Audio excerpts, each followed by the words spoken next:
प्रणम्य परमात्मानं सिद्धं त्रैलोक्यवन्दितं स्वाभाविकचिदानन्द स्वरूपं निर्मलाव्ययं शुद्धजीवादिद्रव्याणां देशिकं च जिनेश्वरम् द्रव्यसंग्रहसूत्राणां वृत्तिं वक्षे समासतः जीवं जीवं दवं जिनवरवसहेण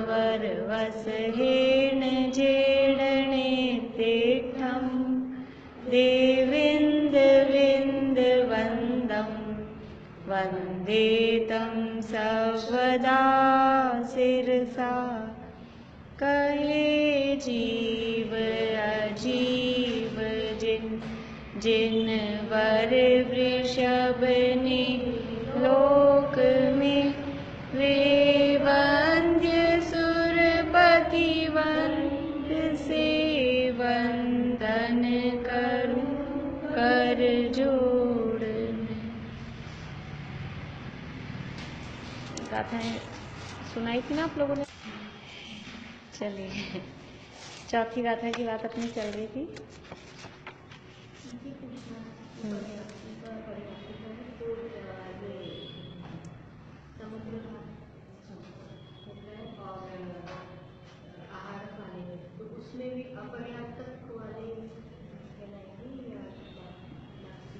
समुद्घात में जो केवली समुद्घात है, उस केवली समुद्घात के 4 स्टेप हैं, दंड, कपाट, प्रतर और लोकपूर्ण। तो उसमें से दंड में तो पर्याप्तक है, दंड और कपाट में। प्रतर और लोकपूर्ण में अपर्याप्तक होता है, उस समय अपर्याप्तक कहलाता है जी। आहारक शरीर को पर्याप्तियां पूरी करनी पड़ती है। जब आहारक पुतला बनता है तो बनने में अंतर्मूर्त का जो टाइम लगता है, तो जिस समय तक अंतर्मूर्त चल रहा है शुरू का, उस समय तक वो निवृत्ति अपर्याप्तक है। फिर वो पर्याप्तियां पूरी होने के बाद वो बनता है पूरा।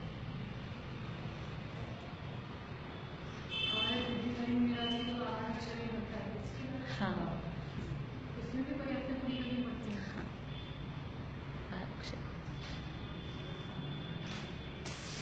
देखिए उपयोग 2 प्रकार का है, दर्शन और ज्ञान। उसमें दर्शनोपयोग चक्षु दर्शन, अचक्षु दर्शन, अवधि दर्शन और केवल दर्शन, इस प्रकार 4 प्रकार का जानना, ये गाथा का मूल अर्थ है। इसमें से अपने जीव का जो वास्तविक स्वभाव है, वास्तव में तो केवल दर्शन रूप जीव का स्वभाव है। वास्तविक स्वभाव तो केवल दर्शन रूप मतलब 3 लोक 3 काल के समस्त पदार्थों की सत्ता का एक साथ अवलोकन कर सके, निश्चय से तो जीव का ऐसा स्वभाव है। लेकिन ऐसा स्वभाव होने पर भी क्योंकि जीव कर्म के उदय के से सहित है, अनादिकाल से कर्मबंध से सहित है, इसलिए वो अनादिकाल से कर्मबंध से सहित होने के कारण वो जो मूल स्वभाव है समस्त लोकालोक के समस्त पदार्थों को एक साथ अवलोकन करने का, वो स्वभाव उसका प्रकट नहीं हो पा रहा। तो कर्म के बंध के वश होने के कारण और फिर उसमें चक्षु दर्शनावरण रूप अंतरंग निमित्त कारण या शेष 4 इंद्रिय रूप अंतरंग निमित्त कारण और बाहर में चक्षु इंद्रिय या शेष 4 इंद्रिय ये बाहर के कारण, ये बताए थे ना इसमें अंतरंग कारण बहिरंग कारण, इनका निमित्त पाकर वो जो ज्ञान, वो जो सामान्य अवलोकन हो रहा है, वो सामान्य अवलोकन को चक्षु दर्शन या अचक्षु दर्शन कहा गया है। यहाँ परिभाषा हमने देख ली थी कि चक्षु दर्शनावरण के क्षयोपशम से और बहिरंग द्रव्येंद्रिय के आलंबन से मूर्त पदार्थ के सत्ता सामान्य को विकल्प रहित, पेज नंबर 16 पे, विकल्प रहित निराकार रूप से समव्यवहार से प्रत्यक्ष बने, किंतु निश्चय से परोक्ष रूप से जो एक देश देखता है वह चक्षु दर्शन। इसमें एक एक शब्द मतलब बहुत सोच समझ के रखा गया है। एक एक शब्द का अर्थ हमने देख लिया था कि चक्षु दर्शनावरण के क्षयोपशम से, ये शब्द क्या बता रहा है कि अंतरंग कर्म का उदय, जो अंतरंग निमित्त कारण है उसका बता रहा है कि अंतरंग कर्म का उदय ये है चक्षु दर्शनावरण। और वास्तव में क्षयोपशम क्या है, ये भावेंद्रिय, चक्षु दर्शनावरण कर्म का क्षयोपशम, ये क्या है वास्तव में? भावेंद्रिय। और हाँ, क्षयोपशम ये जीव की पर्याय है ना। क्षयोपशम कर्म का क्षयोपशम जो हुआ, उस क्षयोपशम से जो जानने की जो शक्ति हुई, ये जीव की पर्याय है। और बाहर में द्रव्येंद्रिय आंख है, तो बाहर में द्रव्येंद्रिय वो तो बहिरंग निमित्त है, और अंतरंग में जो चक्षु दर्शनावरण कर्म का क्षयोपशम है, इसको बोलेंगे भावेंद्रिय। एक द्रव्येंद्रिय और एक भावेंद्रिय, या दूसरे शब्दों में कहें तो एक अंतरंग निमित्त और एक बहिरंग निमित्त। मूर्त पदार्थ के ही क्यों लिखा है? चक्षु इंद्रिय के माध्यम से कौन सा ज्ञान होता है? 5 मतिशुद्ध ज्ञान होते हैं। और मतिशुद्ध ज्ञान का विषय क्या है? मतिशुद्ध सूत्र बोलिए पहले अध्याय का। पहले अध्याय में 5 ज्ञानों के विषय वाले जो सूत्र हैं, हाँ, सभी द्रव्यों को और उनकी कुछ पर्यायों को। तो सभी द्रव्यों में मूर्त और अमूर्त दोनों आ गए कि नहीं आ गए? मूर्त किसे कहते हैं? हाँ, जो मतलब जिसमें स्पर्श रस गंध वर्ण पाया जाए, यानी पुद्गल, वो मूर्त है। यहाँ लिख रहा है कि चक्षु इंद्रिय के आलंबन से मूर्त पदार्थ को, जबकि मति और शुद्ध ज्ञान का विषय कहा है सभी द्रव्य। सभी द्रव्यों में मूर्त अमूर्त दोनों आ गए, फिर यहाँ अकेला मूर्त पदार्थ क्यों लिखा है? हाँ, चक्षु इंद्रिय की बात यहाँ चल रही है। चक्षु इंद्रिय के माध्यम से केवल मूर्त पदार्थ को, ये जो अमूर्त पदार्थ का जानना हो रहा है ना मति और शुद्ध ज्ञान में, ये मन के द्वारा है। मति और शुद्ध ज्ञान को जो सभी पदार्थों को जानने वाला कहा, 6 द्रव्यों को जानने वाला कहा, तो क्योंकि मति और शुद्ध ज्ञान में मन भी है, मन का भी आलंबन है, इसलिए वहां अमूर्त को भी जानने का कहा। इंद्रियों के माध्यम से तो मूर्त को ही जाना जाएगा। मन से ही तो विचार करते हैं, मन से ही तो हम जान रहे हैं। ये जो हमने जाना धर्म द्रव्य है, किसे कहते हैं धर्म द्रव्य? तो और पढ़ा समझा कहीं से? पढ़ा तो आंख से, समझा कहाँ से? मन ही आया ना उसमें। ज्ञान मतलब वो ज्ञान का क्षोभम मन के अवलंबन से ही है ना। अभी बिना मन के अवलंबन के हमारा ज्ञान काम करता है क्या? फिर तो अवधि ज्ञान हो जाएगा। अगर अवलंबन नहीं रहेगा कोई भी इंद्रिय या मन का, तो अवधि ज्ञान मन पड़ेगा, मतलब उस कोटि में चला जाएगा ना, प्रत्यक्ष ज्ञान की कोटि में चला जाएगा। तो हम जो जैसे बोल रहे हैं कि आंख से नहीं जाना, कान से नहीं जाना, तो वो जिससे भी जाना वो मन ही बचा, क्योंकि बिना अवलंबन के हमारा ज्ञान काम कर ही नहीं रहा। अरे आत्मा से डायरेक्ट जानना कहाँ हो रहा है? या तो आत्मा से डायरेक्ट जानना, आत्मा का अनुभव होता है, या अवधि ज्ञान और मन परे ज्ञान, या केवल ज्ञान। तो केवल ज्ञान तो साफ साफ ही नहीं है। तो ज्ञान मन के साथ जैसे इंद्रियों से ज्ञान का निमित्त नैमित्तिक संबंध है, वैसे मन के साथ भी ज्ञान का निमित्त। जैसे बाहर में स्पर्शन का, रसना का, घ्राण का, चक्षु का अवलंबन लेके हम जान रहे हैं मूर्त पदार्थों को, ऐसे ही मन के अवलंबन से जान रहे हैं। मन के द्वारा विचार किया ना, ये जो हमने जाना, हाँ, वो दिखता नहीं है, इसलिए उसका अवलंबन भी समझ में नहीं आता। इसीलिए वहाँ उसमें आगे लिखा है ना कि सूक्ष्म जो अंदर है, ये मन वाले में जो लिखा है 8 पंखड़ी का कमल, ये मन सूक्ष्म होता दिखाई नहीं देता बाहर में, तो लेकिन अवलंबन तो उसका ही, जो हमारे जितने भी विचार चल रहे हैं ये सब क्या है? वो मन से, मन ही तो भटकता रहता है ना।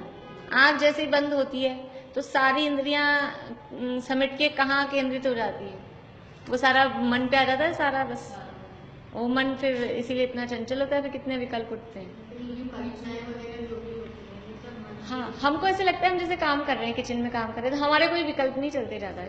ऐसा नहीं लगता है? अपन जो काम कर रहे हैं वो अपने काम, उस समय हमारे विकल्प चल रहे हैं कि नहीं चल रहे हैं? विकल्प तो चल रहे हैं, लेकिन पकड़ में नहीं आ रहे, क्योंकि हमारा उपयोग बाहर में, क्योंकि आंखें खुली है, हाथ पांव चल रहे हैं, तो वो उपयोग वहां डाइवर्ट हो रहा है।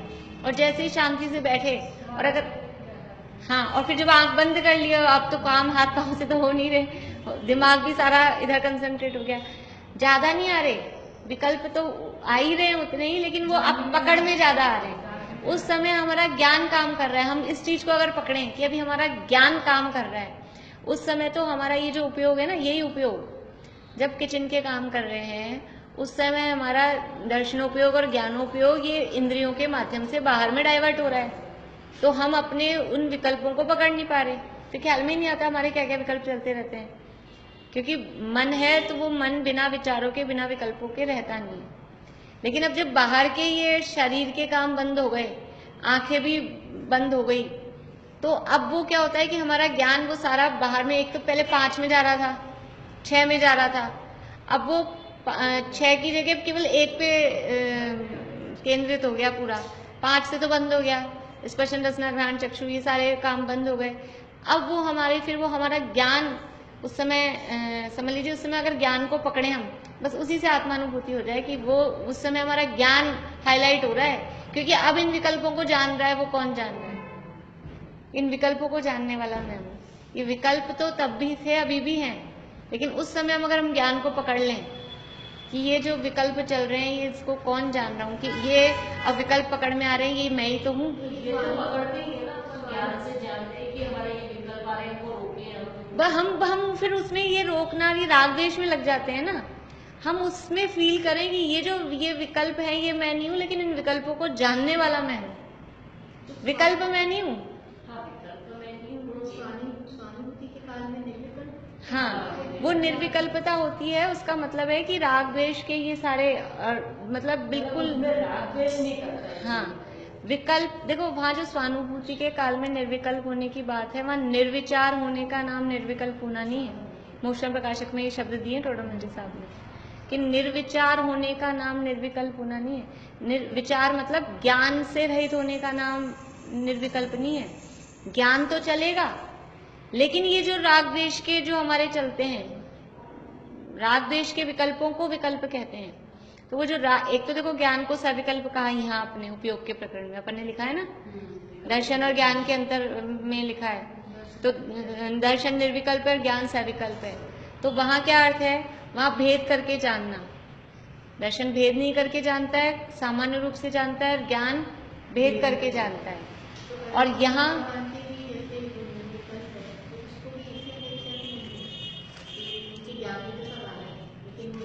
हाँ, यहाँ वहाँ जो निर्विकल्प का अर्थ, हाँ, और जो अनुभूति को निर्विकल्प कहा है, वह राग द्वेष से रहित, क्योंकि जो ज्ञान का स्वभाव विकल्प है वो तो अनंत सिद्ध होने पर भी ज्ञान का स्वभाव तो केवल ज्ञान भी सविकल्प है उस अपेक्षा। वहाँ विकल्प का अर्थ है अलग अलग पदार्थों की सत्ता को जानना, अलग अलग पदार्थों को भेद करके जानना, उसका नाम है सविकल्प। और अलग अलग पदार्थों को भेद करके नहीं जानना, सामान्य रूप से बस पदार्थ हैं ऐसा जानना, उसका नाम है निर्विकल्प, उसका नाम है निर्विकल्प। दर्शनोपयोग। और जो भेद कर करके जाना वो है ज्ञानोपयोग। लेकिन जो आत्मानुभूति के काल में निर्विकल्प होने की बात है, वहां पे वो राग द्वेष किसी भी प्रकार का, हम भी इस तरह से यूज लेते हैं, जैसे कोई काम करना हो और हम हमारे को बहुत दिमाग में, माइंड में उसकी चिंता है, ऐसा हो, कैसे होगा, क्या होगा, तो कोई आपको निश्चिंत कर दे कि आप निर्विकल्प हो जाओ, सब काम हो जाएगा। तो वो निर्विकल्प का मतलब है आप चिंता, राग द्वेष, ये सब एक अर्थ में समझना, उससे रहित होने का नाम। अनुभूति के काल में निर्विकल्प होने का मतलब है समस्त चिंताओं से। वो बनारसी दास जी का दोहा भी आता है, वस्तु विचारक ध्यावते मन पावे विश्राम। सारी सब चीजों से मतलब शांति हो जाए, उसका नाम निर्विकल्प, एकदम चित्त एकदम स्थिर हो जाए। जैसे अनुभूति तभी होती है, विषयों की अनुभूति भी तभी होती है जब बहुत विकल्प चल रहे हो, बहुत उपयोग भटक रहा हो, तब क्या खाया क्या नहीं खाया, नमक ज्यादा था कि चीनी ज्यादा थी, कुछ पता नहीं चलता। शांति से बैठ के स्वाद लेते हैं, तब उसका स्वाद आता है। ऐसे ही आत्मा का अनुभव भी, ये राग द्वेष के सब विकल्प जब शांत हो जाते हैं तब वो आत्मा का अनुभव होता है। तो यहाँ तो ये मूर्त पदार्थ को समझ में आया कि चक्षु दर्शनावरण के संबंध में मूर्त पदार्थ ही क्यों लिखा, क्योंकि इंद्रियां मूर्त पदार्थ को ही जानती हैं। जो मति शुद्ध ज्ञान के लिए लिखा है कि वो मूर्त अमूर्त दोनों को जानता है, तो वो मन के आधार पर ही जाना जाता है। विकल्प रहित का अर्थ वही भेद से रहित, निराकार रूप से, समव्यवहार से प्रत्यक्षपने। ये समझ में आ गया था, समव्यवहार से प्रत्यक्षपने। हमने ज्ञान के 2 भेद किए थे या प्रमाण के 2 भेद किए थे, प्रत्यक्ष और परोक्ष। तो जो ज्ञान डायरेक्ट आत्मा से होता है उसे बोलते हैं प्रत्यक्ष, और जो आत्मा से नहीं होके किसी की सहायता से, किसकी सहायता से, इंद्रियों और मन की सहायता से होता है, उसे वास्तव में ये जो प्रत्यक्ष और परोक्ष जो भेद हैं ये प्रमाण के या ज्ञान के हैं। प्रमाण या ज्ञान एक ही बात है, ज्ञान के हैं। दर्शन में ऐसा भेद नहीं है प्रत्यक्ष और परोक्ष का।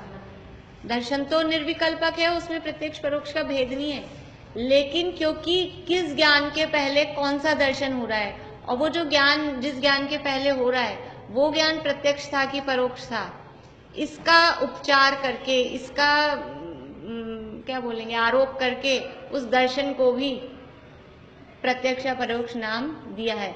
वास्तव में दर्शन में प्रत्यक्ष परोक्ष के भेद एक्चुअल में तो नहीं होते। फिर यहाँ जो लिखा है समव्यवहार से प्रत्यक्ष बने, कि वो ज्ञान की अपेक्षा, क्योंकि ये जो चक्षु दर्शन है ये मति ज्ञान से पहले होता है, और मति ज्ञान समव्यवहारिक प्रत्यक्ष ज्ञान है।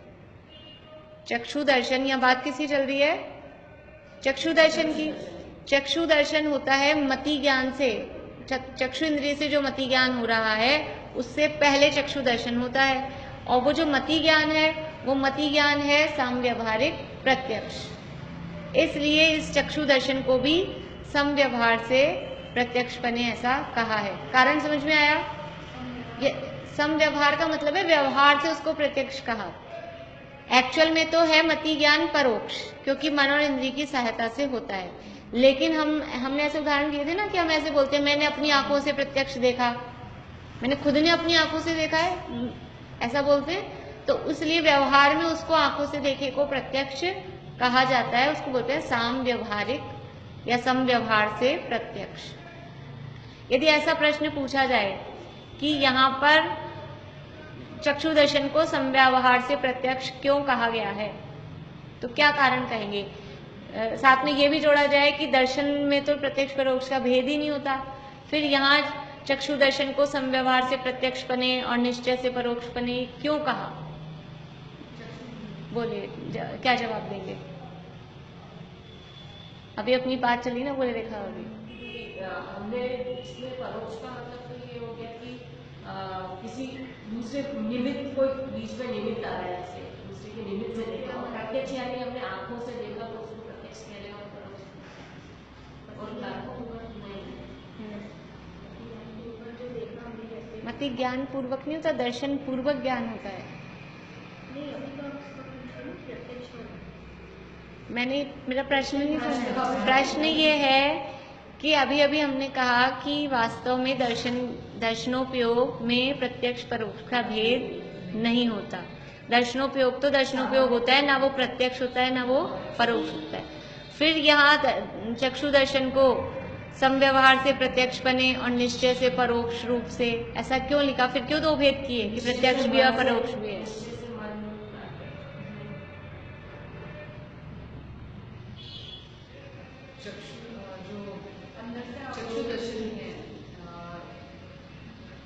नहीं, ज्ञान और जो उसके आरोप डालते हैं, हाँ, क्या होगा इसको होता है कि वास्तव में तो दर्शनोपयोग ना प्रत्यक्ष है ना परोक्ष है, दर्शनोपयोग में ऐसा कोई भेद नहीं है, लेकिन वो मति ज्ञान पूर्वक ये चक्षु दर्शनोपयोग हो रहा है, और वो मति ज्ञान अपने आप में क्या है? परोक्ष ज्ञान। मति ज्ञान स्वयं परोक्ष ज्ञान है, इसलिए उस परोक्ष पने का आरोप इस दर्शन पे भी आया। ये एक पॉइंट हुआ परोक्ष के संबंध में। और इसी तरह से क्योंकि मति ज्ञान समव्यवहारिक प्रत्यक्ष ज्ञान है, उसको समव्यवहारिक प्रत्यक्ष कहते हैं, तो उस समव्यवहारिक प्रत्यक्ष पने का आरोप इस दर्शन पे, यानी मति ज्ञान का आरोप दर्शन पे करके उसको प्रत्यक्ष या परोक्ष ऐसा नाम दिया है। चक्षु दर्शन या दर्शनोपयोग खुद प्रत्यक्ष या परोक्ष नहीं है, वह मति ज्ञान के पहले होता है, और इसलिए उस मति ज्ञान का आरोप इस पे दिया गया है। चक्षु दर्शन स्वयं अपने आप में प्रत्यक्ष या परोक्ष नहीं है, लेकिन वह चक्षु दर्शन मति ज्ञान से पहले होता है, और वो मति ज्ञान समव्यवहारिक प्रत्यक्ष कहलाता है या परोक्ष कहलाता है। वास्तव में तो वो परोक्ष है, और व्यवहार से उसको समव्यवहारिक प्रत्यक्ष कहते हैं। तो उसका आरोप, उस मति ज्ञान का आरोप इस चक्षु दर्शन पे करके, इसका आरोप इस पे करके, इसको भी प्रत्यक्ष या परोक्ष कहा जाता है। ये है समझ में? लिख नहीं पा रहे, लिख ही नहीं पा रहे।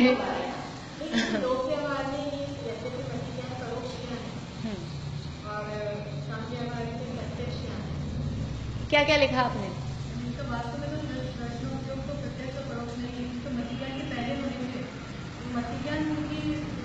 क्यों प्रत्यक्ष और परोक्ष, साम्यवादी प्रत्यक्ष या परोक्ष के भेद हैं उसमें, इसलिए उसका आगे इससे आ जाता है, हाँ इस तरह से लिखना। हाँ। अब वो मैं समझाने के लिए एक बार रुक रुक के नहीं बोल सकती ना, फिर वो मेरा फ्लो टूट जाता है। वो मेरे दिमाग में एकदम आया कि वहाँ पे सजा के समझ में तो आ गई ना बात। मतलब वो ज्ञान का आरोप इस दर्शन पे करके, ज्ञान क्योंकि चक्षु दर्शन भी नाम क्यों दिया है, चक्षु इंद्रिय से देखा नहीं जा रहा है, चक्षु इंद्रिय से जो ज्ञान हो रहा है उससे पहले जो दर्शन हो रहा है, चार इंद्रियों से जो ज्ञान हो रहा है उससे पहले जो दर्शन हो रहा है, इनके नाम ही उसके कारण पड़े हैं। इसलिए इसी तरह से वो प्रत्यक्ष परोक्ष भी इनका नाम उस ज्ञान के कारण से दिया गया है। और एक देश देखता है, एक देश देखता है क्यों लिखा, चक्षु दर्शन एक देश देखता है, मिली लाइन, थर्ड लाइन। वो चक्षु से ही देख पा रहा है, पूरा प्रत्यक्ष मतलब पूरा नहीं, हाँ क्योंकि मन और एक वाणी को देख रहा है। हाँ मनोरंजन नहीं, क्योंकि पूरा देखने वाला तो केवल दर्शन है, चक्षु दर्शन तो हाँ अल्प विकसित है, शैक्षणिक दर्शन है, तो वो पूरा नहीं देख सकेगा, वो अंश को ही ग्रहण करता है, इसलिए एक देश देखता है। उसी प्रकार स्पर्शन रसना घ्राण श्रोतेंद्रिया वर्ण का शैक्षम होने से, यानी ये अंतरंग निमित्त हो गया भावेंद्रिय रूप, तथा अपनी अपनी बहिरंग द्रव्येंद्रिय के आलंबन से, यानी ये बहिरंग निमित्त द्रव्येंद्रिय। मूर्त पदार्थ के, यहाँ भी क्या लिखा है, मूर्त पदार्थ, क्योंकि ऊपर कौन सी इंद्रियां ली थी, चार इंद्रियां ली थी, स्पर्शन रसना घ्राण और श्रोत, तो ये मूर्त पदार्थ को ही जानती है। सत्ता सामान्य को विकल्प रहित निराकार रूप से जो परोक्ष रूप से एक देश देखता है। देखिए यहाँ सामव्यवहारिक प्रत्यक्ष भी नहीं लिया, क्योंकि यहाँ ऐसा लिया, वैसे तो मति ज्ञान को, पूरा ही मति ज्ञान को सामव्यवहारिक प्रत्यक्ष कहा जाता है, लेकिन यहाँ केवल जैसे दुनिया में जो चलता है, आंखों देखा तो सच्चा और कानों सुना परोक्ष, दुनिया में ऐसा कहते हैं ना, आंखों देखा तो प्रत्यक्ष और कान से सुना वो परोक्ष, वो वाली हिसाब से यहाँ पर लिया है, तो इनको पूरा परोक्ष में लिया है। नहीं तो इसको भी सामव्यवहारिक प्रत्यक्ष हम कह सकते हैं, खुद के कान से सुना है तो प्रत्यक्ष, और दूसरे के कान से सुना है, दूसरे ने कहा है तो वो परोक्ष, उसको भी उस हिसाब से ले सकते हैं। वह अचक्षु दर्शन है। ये अपना हो गया था, इसलिए मैं तो खाली रिवीजन के लिए ले रही हूँ, बाकी आप लोगों को अगर कुछ नहीं समझ में आया हो तो रुकेंगे अपन। उसी प्रकार मन इंद्रियावरण के क्षयोपशम से और सहकारी कारण रूप 8 पाखड़ी वाले कमल के आकार रूप द्रव्य मन के आलंबन से, इसमें भी ये एक हो गया अंतरंग निमित्त कर्म का क्षयोपशम, और बाहर में 8 पाखड़ी वाला कमल के आकार रूप द्रव्य मन, ये बहिरंग निमित्त द्रव्येंद्रिय, द्रव्य मन मतलब, और क्षयोपशम हो गया वो भाव मन। मूर्त और अमूर्त समस्त वस्तुओं के सत्ता सामान्य को, यानी मूर्त पदार्थ को भी जानता है, और अमूर्त पुद्गल को तो जानता ही जानता है, जीव धर्म आकाश और काल, जो अमूर्त पदार्थ हैं उनको भी मन के माध्यम से जाना जाता है। तो उनकी सत्ता सामान्य को विकल्प रहित परोक्ष रूप से जो देखता है, यहाँ पे भी क्या दिया है, परोक्ष रूप से। हाँ अभी वही बात है, यहाँ पे केवल चक्षु को प्रत्यक्ष लिया है सामव्यवहारिक प्रत्यक्ष में, बाकी चारों इंद्रियों और मन को परोक्ष ही लिया है। वैसे मति ज्ञान के हिसाब से लेते हैं तो वो सामव्यवहारिक प्रत्यक्ष में आ ही जाता है। और फिर क्या, अमूर्त पदार्थों को तो परोक्ष रूप में ही देख रहा है ना, अमूर्त पदार्थ का तो जो उसमें तो क्योंकि है ही नहीं इस तरह से, तो मन में तो जो विचार विकल्प चलेंगे वो परोक्ष ही होंगे। हाँ अमूर्त भी है, नहीं जो मूर्तिक के भी विचार हैं वो परोक्ष ही, क्योंकि मन के द्वारा ना तो स्पर्श किया जाएगा, न रस न गंध न वर्ण, तो मन के द्वारा तो परोक्ष ही होने हैं। इंद्रियों के माध्यम से तो हम प्रत्यक्ष करेंगे, मन के द्वारा देख सकते हैं, लेकिन वो परोक्ष ही होगा ना। जैसे चक्षु से देखा वो प्रत्यक्ष कहा जाएगा, अपने हाथ से छुआ वो प्रत्यक्ष, लेकिन मन से थोड़ा ना छुएंगे। अब वो ऐसे कह सकते हैं हमने मन से छू लिया, मतलब ऐसी बात है अपन भावनात्मक रूप से, हाँ तो वो परोक्ष ही हुए ना, हमने मन से समय शिखर जी के दर्शन कर लिए। तो जब ये वार्ड अपन बोल रहे हैं मन से कर लिए, इसका मतलब ये कि आप प्रत्यक्ष नहीं हो, वहां जाके ऊपर टोंक पे पहुंच के थोड़ा ना कहते हमने मन से दर्शन कर लिए, वहाँ तो कर ही लिया अपनी आंखों से, वहाँ तो हाथों से ही छू लिया।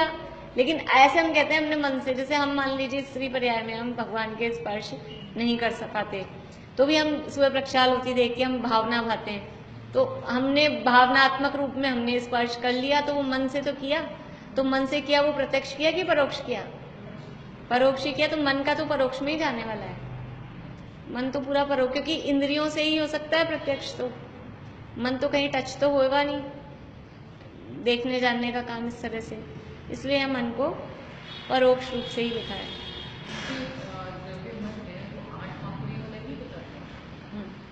8 पंखुड़ियां जिसमें है से कमल के आकार का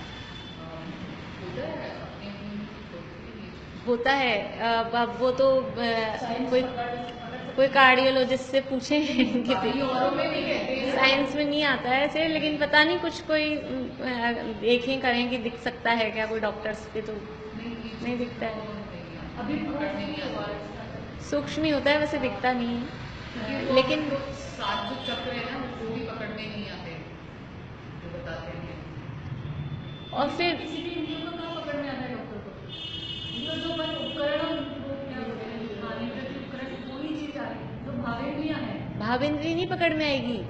जो निवृत्ति है ना, बाह्य निवृत्ति, अंतरंग निवृत्ति तो है आत्म प्रदेशों की रचना, और बाह्य निवृत्ति है वो उस इंद्रियों के आकार के जो पुद्गल की रचना। तो ये जो रेटिना है, अब वो पकड़ में आता है ना, ये तो कान का जो अंदर क्या बोलेंगे पर्दा या जो भी चीज है, हाँ वो पकड़ में आती है ना। अभी जीभ में तो इतना किसी का सुना नहीं कि जीभ में भी एक्चुअल जो भी है वो खुरपे के आकार की जो होती है, वो डॉक्टर्स जीभ का कभी सुना नहीं किसी का ऑपरेशन हुआ हो या ऐसा, लेकिन जो पढ़ते होंगे डॉक्टर्स मतलब उनके पकड़ में आती होगी उस तरह। हाँ वो उतनी बड़ी होती होगी उस हिसाब की वो इंद्रिय। तो ऐसे ही जो हार्ट की जगह में कहीं कोई छोटा कुछ होता हो, वो उसको कुछ दूसरा नाम देते हो, या वो शेप हो सकता है इतना, मतलब ऐसा कहते तो हैं सूक्ष्म है, लेकिन ऐसा भी नहीं कहा कि वो इन आंखों से दिखाई देने योग्य नहीं है, कि ऐसा भी नहीं आता उसके लिए। हमेशा ऐसे आता है कि 8 पंखुड़ी के आकार का कमल के आकार, जो ध्यान में भी बताते हैं तो हाँ वो कमल के, वो तो वैसे भी अपन ने देखा था ना वो पिंडस्थ पदस्थ में, कि यहाँ नाभि स्थान में भी देखो, फिर यहाँ उल्टा देखो, यहाँ सीधा देखो, वो इसी का वो, लेकिन मन में क्योंकि 8 पाकड़ी का कहा जाता है, इसलिए वो 8 पाकड़ी के आकार का कमल का ही। और फिर उसमें तो वो अक्षर भी 8 और लिखने के हिसाब से भी रहता है ना, कि वो 8 में 8 आ जाते हैं पूरे, 8 है, 16 वाला भी है, कर्मों का 8। तो देखिए यहाँ चक्षु दर्शन को 2 भागों में बांट दिया। वास्तव में दर्शनोपयोग के 4 भेद हैं, चक्षु दर्शन और अचक्षु दर्शन, अवधि और केवल। तो चक्षु दर्शन तो है चक्षु दर्शन, लेकिन अचक्षु दर्शन में क्योंकि 4 इंद्रियां और मन, ये 2 चीजें थी, और 4 इंद्रियां तो केवल मूर्त पदार्थ को की सत्ता सामान्य को देखने वाली थी, और मन है वो मूर्त और अमूर्त दोनों के सामान्य सत्ता का देखने वाला था। इसलिए 4 इंद्रियों वाले दर्शन को अलग ले लिया, अचक्षु दर्शन, और ये जो मन वाला दर्शनोपयोग है उसको मानस अचक्षु दर्शन, ये अलग नाम, ये यहाँ पे टीकाकार आचार्य ने दिया है। मूल में कुल मिला के 4 ही मिलते हैं। अब देखिए अवधि दर्शन किसे कहते हैं, समझ में आ गई यहाँ तक की बात। यहाँ के जो पॉइंट्स हैं, मतलब एक तो ये मूर्त पदार्थ अमूर्त पदार्थ क्यों कहा है, इनको परोक्ष क्यों कहा है, प्रत्यक्ष परोक्ष क्यों कहा है, और इसमें अंतरंग निमित्त और बहिरंग निमित्त, भावेंद्रिय और द्रव्येंद्रियों को इस तरह से, कर्म का उदय अंतरंग निमित्त वही भावेंद्रिय है, और बाहर में जो द्रव्य इंद्रियां हैं वो द्रव्येंद्रिय है। अब अवधि दर्शन, वही आत्मा अवधि दर्शनावरण के क्षयोपशम से, लास्ट लाइन है टीका की, मूर्त वस्तु के सत्ता सामान्य को विकल्प रहित जो एक देश प्रत्यक्ष रूप से देखता है वह अवधि दर्शन है। वही आत्मा कह रहे हैं, मतलब ये है कि जिसको अवधि दर्शन होगा, तो ऐसा नहीं कि उसको मतिशुद्ध हाँ या मतिशुद्ध दर्शन ज्ञान नहीं है, चक्षु दर्शन उनको नहीं है, वो तो उनको होंगे ही होंगे, क्योंकि चक्षु दर्शन से रहित कोई संसारी जीव, मतिशुद्ध ज्ञान से रहित कोई भी संसारी जीव नहीं है। तो वही आत्मा अवधि दर्शनावरण के क्षयोपशम से। अभी किस किस के क्षयोपशम आ रहे थे उसमें? चक्षु दर्शनावरण का, अचक्षु दर्शनावरण का, मानस ये था ना, मन इंद्रियावरण का, मन इंद्रियावरण का। तो यहाँ अवधि दर्शन के लिए कौन से कर्म का क्षयोपशम चाहिए? अवधि दर्शनावरण है इस नाम का कर्म, अवधि दर्शनावरण नाम का कर्म है। और चक्षु दर्शनावरण नाम का कर्म था क्या? मैं तो पूछ रही हूँ आप लोग। दर्शनावरण कर्म के भेद है ना उसमें, चक्षु दर्शनावरण, अचक्षु दर्शनावरण, अवधि दर्शनावरण और केवल। ये कर्म है 8। आपने नाम लिखे थे उस दिन 8 कर्मों के नाम, उसमें से दूसरे नंबर का जो कर्म है दर्शनावरण, उसके 9 भेद हैं। हाँ, उनके भेद है। संख्या लिखाई थी इनको? संख्या नहीं लिखाई? मैंने कहा था कल एक संख्या लिखा देना, अभी संख्या भी लिख लेना, फिर धीरे धीरे नाम भी याद कर लेना। एक साथ सारा होमवर्क नहीं देंगे आपको, जल्दी हो जाएंगे। 5 ज्ञान के नाम याद है आपको? पहले मन है पर ज्ञान और फिर केवल ज्ञान। अभी अपने आएंगे ज्ञानोपयोग में 5 के। तो ये जो ज्ञान के नाम है उसके आगे आवरण लगाना है, तो ये 5 ज्ञानावरण हो जाएंगे। ऐसे ही जो दर्शन के नाम है 4 दर्शन, चक्षु, अचक्षु, अवधि और केवल, इनके आगे दर्शनावरण लगाना है, तो ये दर्शनावरण हो जाएंगे 4। तो 5 अलग है निद्राएं, वो कर लेना धीरे धीरे। तो ये 4 दर्शनावरण है मुख्य रूप से। तो चक्षु दर्शनावरण कर्म का क्षयोपशम चक्षु दर्शन में निमित्त है, अचक्षु दर्शनावरण कर्म का क्षयोपशम अचक्षु दर्शन में निमित्त है, अवधि दर्शनावरण कर्म का क्षयोपशम अवधि दर्शन में निमित्त। तो अवधि दर्शनावरण के क्षयोपशम से मूर्त वस्तु के, यहाँ मूर्त क्यों लिखा है? हाँ, आत्मा से होता है इसलिए नहीं, रूपी को ही। अवधि ज्ञान क्योंकि रूपी को ही जानता है। और अब देखो ये कारण इतना नहीं देना है, अवधि ज्ञान तो रूपी को जानता है, और ये अवधि दर्शन उस अवधि ज्ञान के पहले हो रहा है जो रूपी को जानता है, इसलिए ये भी रूपी का ही दर्शन करेगा। जान तो रहा है रूपी को ज्ञान, लेकिन ये जो दर्शन हो रहा है ये उस ज्ञान के पहले हो रहा है जो रूपी को जान रहा है। सुन में आई बात? जो अवधि ज्ञान है, अवधि ज्ञान केवल रूपी पदार्थ को ही, अभी अवधि ज्ञान की भी डेफिनेशन आएगी अपने आगे, जब ज्ञानोपयोग की आने वाला है ना नेक्स्ट का था। तो अवधि ज्ञान किसे कहते हैं, मतिशुद्ध ज्ञान किसे कहते हैं, सबकी आ जाएगी। तो जो अवधि ज्ञान होता है वो केवल पुद्गल को ही जानता है, आत्मा से डायरेक्ट होता है, इंद्रिय और मन की सहायता नहीं लेता। डायरेक्ट आत्मा से होने पर भी आत्मा को नहीं जानता, केवल पुद्गल को ही जानता है। आत्मा तो है अमूर्तिक और पुद्गल है मूर्तिक, और ये केवल मूर्तिक को ही जानता है, अमूर्तिक पदार्थों को नहीं जानता अवधि ज्ञान, इसलिए लिखा है मूर्त वस्तु के। तो अवधि दर्शनावरण कर्म के क्षयोपशम से मूर्त वस्तु के सत्ता सामान्य को विकल्प रहित, यानी मूर्त वस्तु का जो दर्शन है, सत्ता सामान्य का भेद रहित जो दर्शन है, जो एक देश प्रत्यक्ष रूप से देखता है। अभी ऊपर क्या आ रहा था? एक देश देखता है, समव्यवहार से प्रत्यक्षपने, निश्चय से परोक्षपने, ये तो चक्षु दर्शन में था।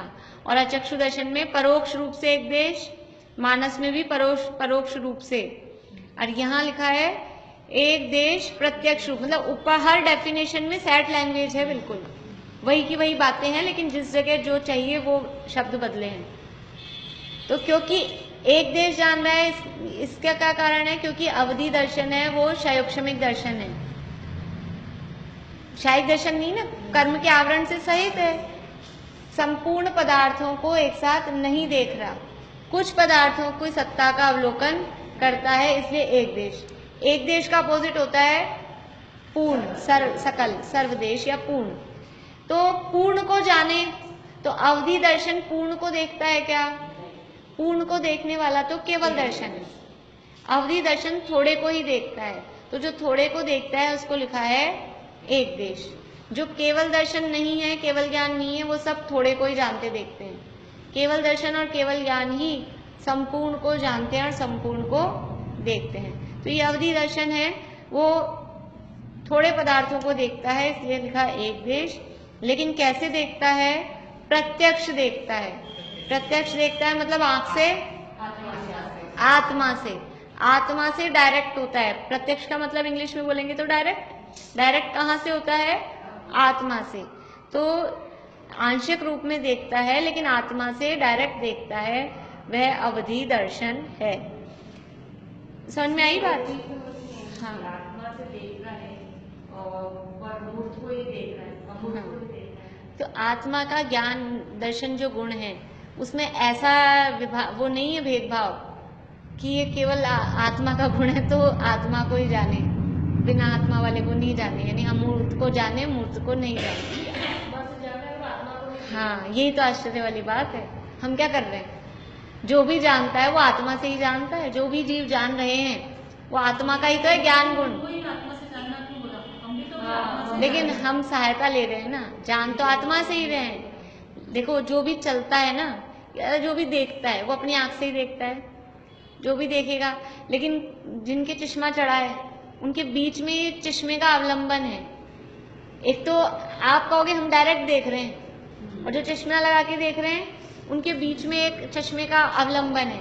या समझें कि जिनके पैरों में कमजोरी है वो लकड़ी के सहारे से चलते हैं, लेकिन लकड़ी के सहारे से भी कौन चलते हैं कि थोड़ी बहुत भी पैर में ताकत है तो वो लकड़ी सहायता करती है। बिल्कुल भी पैर में ताकत नहीं हो तो वो लकड़ी क्या करेगी? लकड़ी हो वॉकर हो वो कुछ नहीं काम कर सकते। तो ऐसे ही जैसे ताकत खुद के पैरों की है, खुद की आंखों की ताकत है, तब जान पा रहे हैं, तब चल पा रहे हैं, ऐसे ही ज्ञान तो आत्मा का ही है। जानते तो सभी आत्मा से हैं, लेकिन एक तो अपने आप बिना किसी सहारे के चले, बिना किसी सहारे के जाने देखे, और एक है कि वो सहारा लेके जान रहा है। तो हमको सहारे की जरूरत है। हम क्या कहें, बुजुर्ग हैं, बिना इंद्रियों मन के सहारे के हम नहीं जान पाते। ज्ञान यद्यपि आत्मा का ही है, आत्मा में ही है, लेकिन वो इंद्रियों मन के अवलंबन के बिना नहीं जान पाते। कैसे हो जाता होगा? बुद्धि दर्शन के ज्ञान कैसे? ये तब ये हमें आश्चर्य लगता है क्योंकि हमें कभी हुआ ही नहीं। अब जहाँ कोई ऐसी कॉलोनी हो कि जहाँ कोई बिना चश्मे वाला हो ही नहीं वो सोचे कि डायरेक्ट आंखों से भी दिख सकता है क्या किसी को? कोई ऐसे हो कि सारी जन्म जाति जिनके चश्मे लगे हों तो उनको आश्चर्य लगे कि बिना चश्मे ये भी दिख सकता है क्या? ऐसे हमारे ये जो कॉलोनी है ना पूरी संसार में सब इंद्रिय मन वालों की है, तो ऐसे लगता है डायरेक्ट आत्मा से कैसे होता होगा, लेकिन होता है। बिना अवलंबन के भी ज्ञान होता है। ये तो मति शुद्ध ज्ञान भी जब आत्मा का अनुभव करते हैं, आत्मा का अनुभव इस मति शुद्ध ज्ञान में ही होता है। और जिस समय आत्मा का अनुभव होता है उस समय इंद्रियों और मन की सहायता के बिना ही हो जाता है। आत्मा को अपने आप को जानने के लिए बाहरी पदार्थों के अवलंबन की जरूरत नहीं है। अपने आप को जानने के लिए, जैसे खुद को जानने के लिए चश्मे की जरूरत नहीं है, मैं कौन हूँ, अपने शरीर को देखने के लिए हमें चश्मे की जरूरत नहीं है। ऐसे ही आत्मा को अपना अनुभव करने के लिए भी इंद्रियों मन के अवलंबन की जरूरत नहीं है।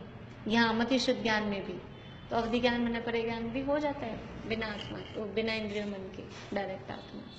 जिस समय हम जानते हैं कि हाँ ये मैं जो जान रही हूँ वही मैं हूँ, तो क्या समय दर्शन हो गया? वो अपने आत्मा को जान लिया। शब्द बस वो हम शब्दों में ही जानते हैं ना, उसको अनुभव करें, वो फीलिंग, मतलब फीलिंग ला रहे हैं कि ये जो जान रहा है वही मैं हूँ। वो जिसको आज हो जाएगी वो फीलिंग, वो उसको पूछने की जरूरत नहीं पड़ेगी कि फिर ये मुझे अनुभव हो गया क्या, वो आएगा कुछ अलग आनंद। अगर वो ऐसी फीलिंग हो जाएगी ना यही तो मैं हूँ, और ऐसे करके वो एक क्षण के लिए वो निर्विकल्प अवस्था आएगी। जो विकल्प चल रहे हैं ना ये भी विकल्प है, ये जो जान रहा हूँ, हाँ ये विकल्प है, ये विकल्प है, ये विकल्प भी शांत हो जाए ऐसा विचार करते करते। ये विचार तो चलेंगे उससे थोड़ा पहले, तो ये विचार चलते चलते विचार भी शांत हो जाए तो फिर अनुभूति होती है। और वो एक समय के लिए ही होगा। हाँ वो क्षण पकड़ नहीं पाएंगे। अब वो जो आनंद आएगा तो आनंद तो ख्याल में रहता है, तभी तो परिणति मेंटेन रहती है। आनंद तो ख्याल में रहता ही। छूट ही जाए कि मुझे हुआ था कि नहीं हुआ, कंफ्यूजन हो जाए तो वो छूट गया, फिर तो छूट गया। जब शंका ही हो गई तो फिर छूट ही गया। अभी दादा के प्रवचन चल रहे थे, जब बताया जैसे हम लोग संवर निर्जरा मोक्ष की परिभाषा बनाते हैं। शुद्धि की उत्पत्ति संवर है, शुद्धि की वृद्धि निर्जरा है, और शुद्धि की पूर्णता। तो बोले शुद्धि क्या है? ये आनंद का नाम ही तो शुद्धि है, तो इसको शुद्धि की जगह दूसरे शब्द दिए उन्होंने। आनंद की उत्पत्ति संवर है, आनंद की वृद्धि निर्जरा है, और आनंद की पूर्णता वही मोक्ष है। यही तो है। बोले आनंद से लगाओ इसको। हाँ हाँ हाँ, ये असली, ये आनंद, वो आनंद है कहाँ? वो आनंद का आभास है, वो वास्तव में आनंद है ही नहीं। वो आनंद का, आनंद तो उसे कहते हैं निराकुल, निराकुलता। हाँ, निराकुलता का नाम आनंद है। तो आकुलता ही आकुलता है। यहाँ तो हर चीज में आकुलता है। यहाँ चाहे खाने की चीज लो, ओढ़ने पहनने की, कितनी आकुलता है, चाहे घूमने फिरने की लो, आनंद कहाँ है? सब आकुलता ही है, कुछ भी नहीं है। मान, अभी तुम मान के रखो कोई भी कहीं भी, तो क्या करें? इसका क्या करें? किसी की मान्यता की कोई जबरदस्त वो तो है नहीं, किसी की बाउंडेशन। तो अब किसी में भी मानो। अब वो उदाहरण दिया ना मोक्षण प्रकाशिक में, खुद कुत्ता हड्डी चबाता है, अब वो खुद का जबड़ा फटता है और उसमें से खून आता है और आनंद मानता है। हम भी ऐसा ही आनंद मान रहे हैं। अब कहाँ से आ रहा है? खुद का जबड़ा फट गया है, खुद को कष्ट हो रहा है, वो समझ में नहीं आ रहा। तो हमको ये विषयों के इसमें आनंद आता है। आनंद का मतलब है अतीन्द्रिय आनंद, आत्मा का आनंद, वो है असली आनंद।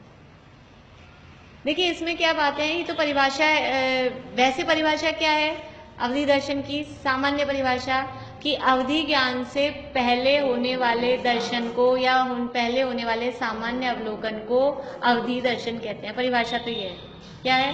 अवधि ज्ञान से पहले होने वाले सामान्य अवलोकन को अवधि दर्शन कहते हैं। लिख लीजिए। हाँ, वो इनके पास नहीं है, लिख लीजिए। अवधि ज्ञान से, जैसे अपन ने उनकी लिखी ना, दोनों की, चक्षु चक्षु की,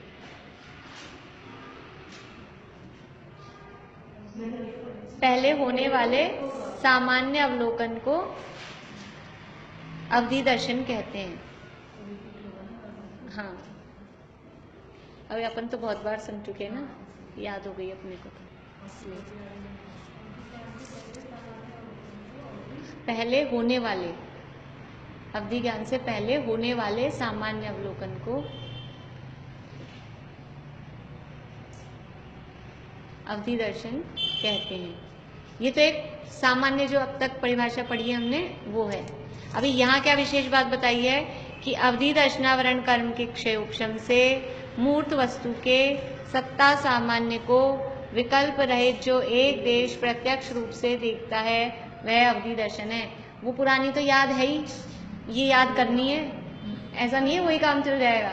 ये सारी वही याद करनी है। हाँ हाँ, ये याद करनी है अपने को। अवधि दर्शना एक की एक का अपने को थीम समझ में आ जाएगी ना, तो फिर रटने की बात नहीं, क्या क्या पॉइंट्स इसमें लेने हैं। एक अंतरंग में, फिर बहिरंग में, फिर किसको मूर्त को जा रहा है, क्या मूर्त को जान रहा है, और फिर बस इतनी बात है।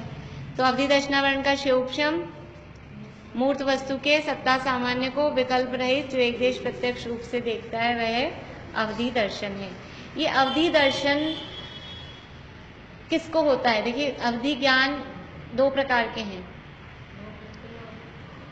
एक सम्यक अवधि और एक कुअवधि, दो प्रकार के हैं ना। सम्यक ज्ञान में भी अवधि ज्ञान है और कुज्ञान में भी अवधि ज्ञान है। तो अवधि दर्शन दोनों के पहले होगा, ऐसा नहीं है। ज्ञान में भी तो होता है, नहीं है, लोगों को जो होता है नहीं है। नहीं, ये जो अवधि दर्शन है ये सम्यक अवधि के पहले ही होता है, यानी अवधि दर्शन की उत्पत्ति चौथे गुण स्थान से होती है। तो फिर उनको कैसे उनको मति शुद्ध ज्ञान से, जो मति शुद्ध ज्ञान पूर्वक वो कुअवधि ज्ञान होता है, वही उसमें निमित्त होता है। जैसे मनः परे ज्ञान में मनः परे दर्शन नहीं है ना, मनः परे दर्शन नहीं है, श्रुत दर्शन भी नहीं है। ये चक्षु अचक्षु दर्शन ये मति ज्ञान के लिए ही है। चक्षु अचक्षु मन और इंद्रिय की सहायता से होने, आपको ये बातें थोड़ा सा बस ये नेक्स्ट में आने वाला है ना, ज्ञान की परिभाषा आने वाली है। अब मैं सोच रही हूँ ये टॉपिक पूरा हो जाए तब वो ज्ञान, क्योंकि यहाँ पहले दर्शन की बात आ गई, क्योंकि अभी ज्ञान की चला देंगे तो ये थोड़ा सा ही रह जाएगा अपना, तो वो ज्ञानों की डेफिनेशन भी आपको आ जाएगी। जब अपन आगे का पढ़ लेंगे तो आप एक बार पीछे का फिर से पढ़ना, तो काफी कुछ आपको फिर से समझ में आ जाएगा रीडिंग करने से। जो इंद्रिय सम्यक अवधि, ऐसे तो कई अपेक्षाओं से अवधि ज्ञान के भेद देखते हैं हम, पर अभी ये अपेक्षा अलग है। जो इंद्रियों और मन के निमित्त से जो ज्ञान होता है उसे क्या कहते हैं? मति श्रुत नहीं, अकेला मति ज्ञान, तद इंद्रियान इंद्रिय निमित्तम, वो मति ज्ञान की डेफिनेशन है। श्रुत ज्ञान मति ज्ञान पूर्वक होता है। हाँ, तो वो वास्तव में श्रुत ज्ञान तो मति ज्ञान पूर्वक होता है। इंद्रिय मन की सहायता से होने वाले ज्ञान को मति ज्ञान कहते हैं, और ये साम्यवहारिक प्रत्यक्ष जो कहा है ये भी मति ज्ञान को ही कहा है। इसीलिए चक्षु दर्शन, ये जो दर्शनोपयोग के जो भेद दिए, हाँ, ये चक्षु दर्शन और अचक्षु दर्शन ये मति ज्ञान के लिए दिए हैं। मति ज्ञान से पहले जो सामान्य अवलोकन हो रहा है, ये चक्षु इंद्रिय से पहले मति ज्ञान हो, उससे पहले सामान्य अवलोकन हो, या शेष 4 इंद्रियों और मन से जो मति ज्ञान हो उससे पहले जो सामान्य अवलोकन हो, ये चक्षु दर्शन और अचक्षु दर्शन है। शुद्ध ज्ञान के लिए दर्शनोपयोग नहीं है। शुद्ध ज्ञान तो मति ज्ञान पूर्वक हो रहा है। ऐसे ही मन्यपरे ज्ञान के लिए भी दर्शनोपयोग अलग से नहीं दिया, क्योंकि मन्यपरे ज्ञान वो मति ज्ञान पूर्वक होता है। अवधि ज्ञान अवधि दर्शन पूर्वक होता है। अवधि ज्ञान का मतलब है सम्यक अवधि, सुअवधि। अवधि ज्ञान जब भी हम बोलते हैं तो मति श्रुतावधि मनपरे केवलानि ज्ञानम तत्प्रमाणे, ये 5 ज्ञान है और 5 ज्ञान प्रमाण है। और प्रमाण किसे कहते हैं?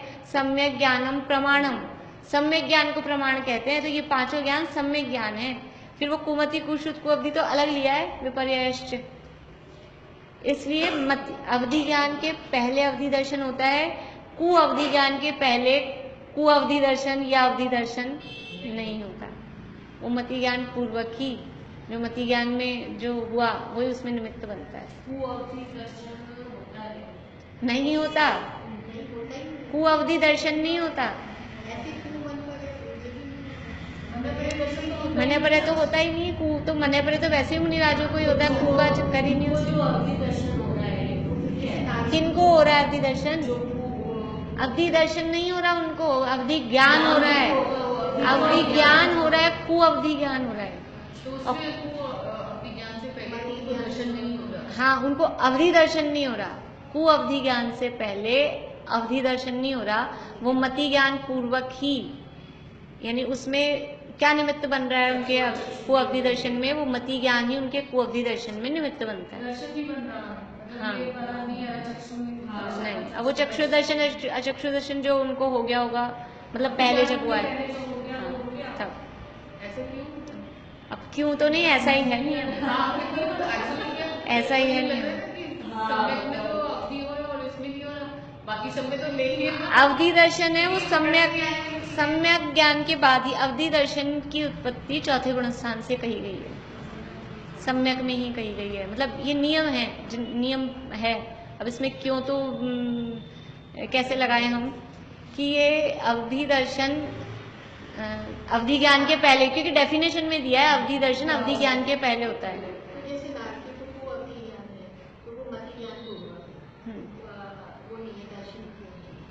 अवधि दर्शनोपयोग नहीं, अवधि दर्शनोपयोग नहीं।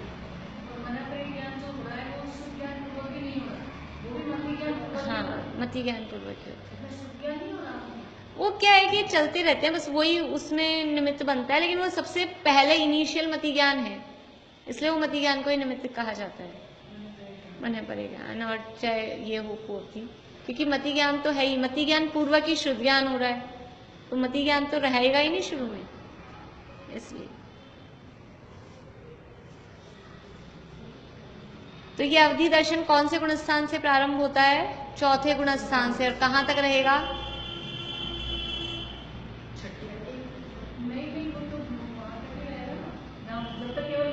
हाँ, 12वें तक, 12वें तक रहेगा। और चक्षु अचक्षु दर्शन कौन से गुण स्थान से होंगे? पहले से। और कहाँ तक रहेंगे? एंड मतलब 12वें तक, 12वें तक रहेंगे। तो चक्षु अचक्षु दर्शन तो पहले गुण स्थान से 12वें गुण स्थान तक है, और अवधि दर्शन चौथे गुण स्थान से 12वें गुण स्थान तक। ठीक है, तो यहाँ तक तो ये बात हो गई है। ये 3 है शायोक्षमिक दर्शन। शायोक्षमिक दर्शन का मतलब है एक देश देखने वाले, कर्म के क्षयोक्षम से। हाँ, शायोक्षमिक भाव के भेदों में आता है ना, ज्ञान अज्ञान दर्शन। तो 4 ज्ञान 3 अज्ञान 3 दर्शन, तो ये 3 दर्शन यही है। ये शायोक्षमिक भाव के भेद हैं, तीनों दर्शन, चक्षु दर्शन अचक्षु दर्शन और ये क्षयोपशमिक का मतलब है कर्म के क्षयोपशम से हो रहे हैं। ये पूर्ण को कर्म का इनमें क्षय अभी नहीं हुआ है, कर्म का कुछ उदय भी चल रहा है, इसलिए क्या ला रहे हैं? दो दर्शन तो ज्ञानी को और ज्ञानी को दोनों को होंगे और एक दर्शन ज्ञानी को ही होगा, ऐसे। अब बात आ रही है शायिक दर्शन की। शायिक दर्शन मतलब कर्म के क्षय से जो दर्शनोपयोग होता है उसको बोलते हैं केवल दर्शन। तथा जो सहज शुद्ध है और सदा आनंद जिसका एक रूप है, ऐसे परमात्म तत्व की संवृत्ति की प्राप्ति के बल से केवल दर्शनावरण का क्षय होने पर, देखो परिभाषा जो अपनी चालू हो रही है ना, अब यहाँ से हो रही है, जो पहले जो परिभाषाएं हुई थी ना उससे हम मिलाएंगे, तो ये यहाँ से चालू हो रही है। जैसे इधर हुई थी ना अवधि दर्शनावरण के क्षयोपशम से, तो केवल दर्शनावरण का क्षय, अभी तक 3 परिभाषाओं में क्या आया था? क्षयोपशम। यहाँ क्या आ गया? क्षय। कौन से कर्म का क्षय? केवल दर्शनावरण का। चक्षु दर्शन का प्रतिपक्षी था चक्षु दर्शनावरण, अचक्षु दर्शन का प्रतिपक्षी मतलब अपोजिशन में वो था अचक्षु दर्शनावरण। अवधि दर्शन का प्रतिपक्षी था अवधि दर्शनावरण, अब केवल दर्शन का प्रतिपक्षी है केवल दर्शनावरण। तो केवल दर्शनावरण का क्षय होने पर, क्षयोपशम क्यों नहीं लिखा? केवल दर्शनावरण का क्षयोपशम नहीं होगा, वो तो क्षय ही होगा, या तो उदय होगा या क्षय होगा। अभी हमारे क्या है? केवल दर्शनावरण का उदय है, क्षय है, क्षयोपशम है, उपशम है, क्या है? अभी उदय है, केवल दर्शनावरण का उदय, तभी तो केवल दर्शन प्रकट नहीं है। अब उसका क्षय हो जाएगा जिस दिन जब केवल दर्शन प्रकट हो जाएगा। केवल दर्शनावरण का क्षय होने पर मूर्त अमूर्त समस्त वस्तु के सत्ता सामान्य को विकल्प रहित सकल प्रत्यक्ष रूप से, अभी क्या लिखा था ऊपर? एक देश प्रत्यक्ष रूप से, और वहां तो क्या था? केवल मूर्त वस्तु के, यहाँ मूर्त अमूर्त समस्त वस्तु के। कॉमन बात क्या है? सत्ता सामान्य को, ये शब्द सब में कॉमन है, और सब बदल जाएंगे, लेकिन ये वाला शब्द सब में रहेगा, सत्ता सामान्य को विकल्प रहित। क्योंकि बात किसकी चल रही है? बात किसकी चल रही है? दर्शनोपयोग की, और ये दर्शनोपयोग की डेफिनेशन है, सत्ता सामान्य को विकल्प रहित। सकल प्रत्यक्ष रूप से यानी पूर्ण रूप से, प्रत्यक्ष रूप से, जो एक समय में देखता है, एक समय में मतलब एट ए टाइम, एक समय में ही संपूर्ण वस्तुओं को एक साथ देख रहा है, वो एक समय में देखता है, उसे उपादेय भूत शायिक केवल दर्शन जानना। यहाँ एक शब्द ये नया दिया है, उपादेय भूत। उपादेय किसे कहते हैं? हाँ, प्राप्त या ग्रहण करने योग्य हो उसे बोलते हैं उपादेय। तो ये केवल दर्शन है, ये हमें प्राप्त करने योग्य है, ये ग्रहण करने योग्य है, तो उसके लिए यहाँ लिखा है उपादेय भूत। अभी ऊपर जो बात लाइन अपनी रह गई, देखिए ऊपर जो विशेषण दिए हैं ये उसके कैसे प्राप्त होता है, ये जो केवल दर्शन है ये प्राप्त कैसे होता है, जिसके लिए ये शब्द नीचे दिया है उपादेय भूत। क्योंकि केवल दर्शन, वास्तव में केवल दर्शन तो पर्याय रूप है, और पर्याय को उपादेय नहीं कहा जाता कभी भी, उपादेय तो द्रव्य होता है। फिर यहाँ केवल दर्शन को उपादेय भूत क्यों कहा? क्योंकि वो केवल दर्शन किसके लक्ष्य से प्रकट हो रहा है, वो ऊपर बताया है कि जो सहज शुद्ध है और सदा आनंद जिसका एक रूप है, ऐसे परमात्म तत्व की संवृत्ति की प्राप्ति के बल से। संवृत्ति का मतलब है अनुभव, सम्यक प्रकार से वेदन मतलब अनुभव।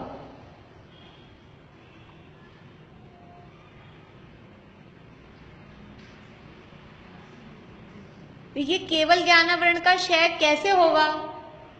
अभी तक तो हुआ नहीं। अनुभव वेदन,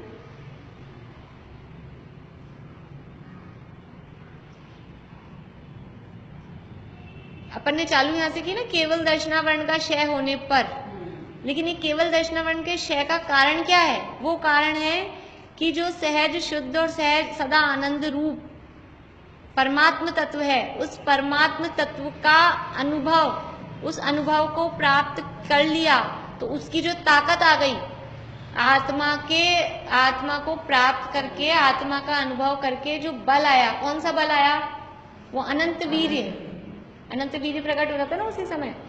तो ये आत्मा के अनुभव की प्राप्ति के बल से ये केवल दर्शनावरण का क्षय होता है। ये तो होते तो एक ही समय में केवल दर्शन भी और अनंत वीर्य भी, पर वो कहने की बात है।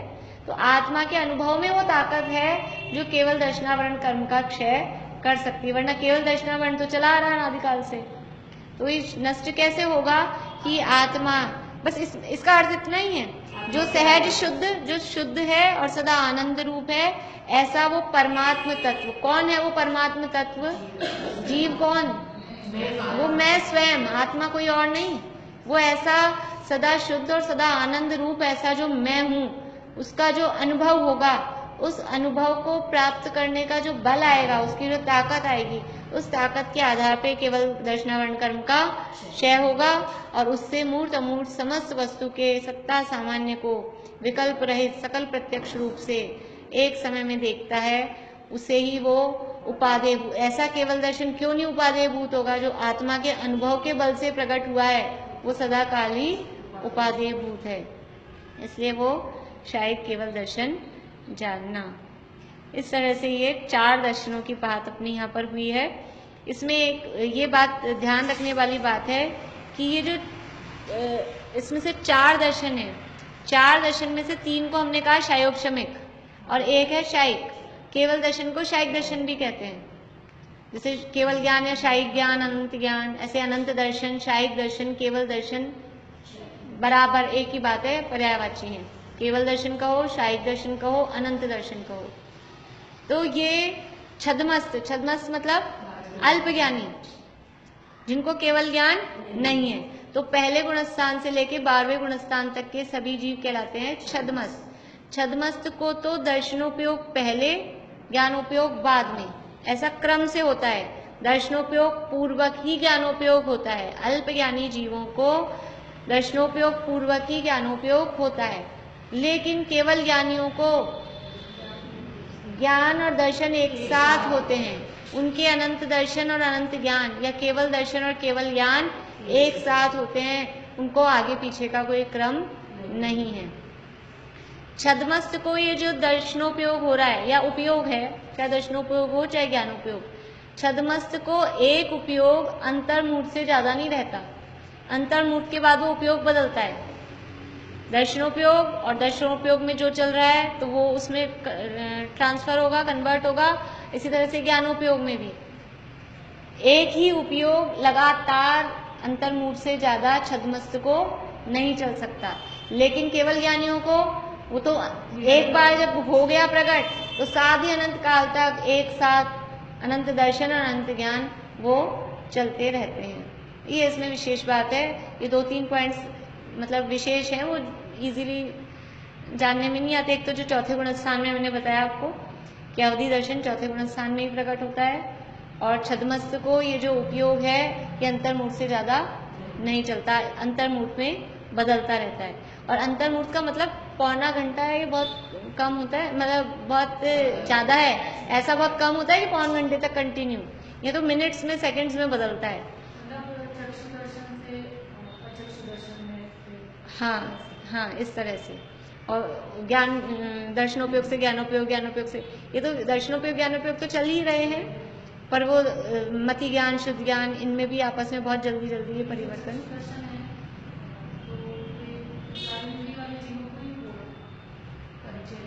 हाँ, 4 इंद्रिय वालों को ही होगा। 1 इंद्रिय, 2 इंद्रिय, 3 इंद्रिय को चक्षु दर्शन नहीं होगा, बिल्कुल। उसमें इसमें बहुत बातें हैं, अपन निकालें इस तरह से। गति इंद्रिय, इसको भी बोलते हैं जीव समासों में लगाएं, इनको मार्गणाओं में लगाएं। तो अभी से गुणस्थान में तो अपने को सरल लगता है, लगा लेते हैं अपन ने, गुणस्थान तो 1 मिनट में लगा लिए। अभी ऐसे मार्गणाओं में लगाएं। मार्गणाओं के नाम याद है आपको? कल मुझे कहना, मैं लिख पाऊंगी। हाँ हाँ, 14 मार्गणाएं होती हैं। नहीं नहीं, कंफ्यूजिंग नहीं है। इसमें आने वाली गाथा, शायद इसमें गाथा आएगी। गति इंद्रिय सुगा काय सब इसमें है, तो वो तो याद तो करनी है आपको। कंफ्यूजिंग नहीं है, लेकिन बस ये है कि उसमें किसी में तो लगाना सरल होता है, किसी में लगाना थोड़ा सा, क्योंकि अपने को डिटेल नहीं आती है तो फिर वो लगाना थोड़ा कठिन पड़ जाता है। गुणस्थान तो अपने को सरल हो गए तो फटाफट से लग जाते हैं, इसलिए देखते हैं जैसे भी होता है।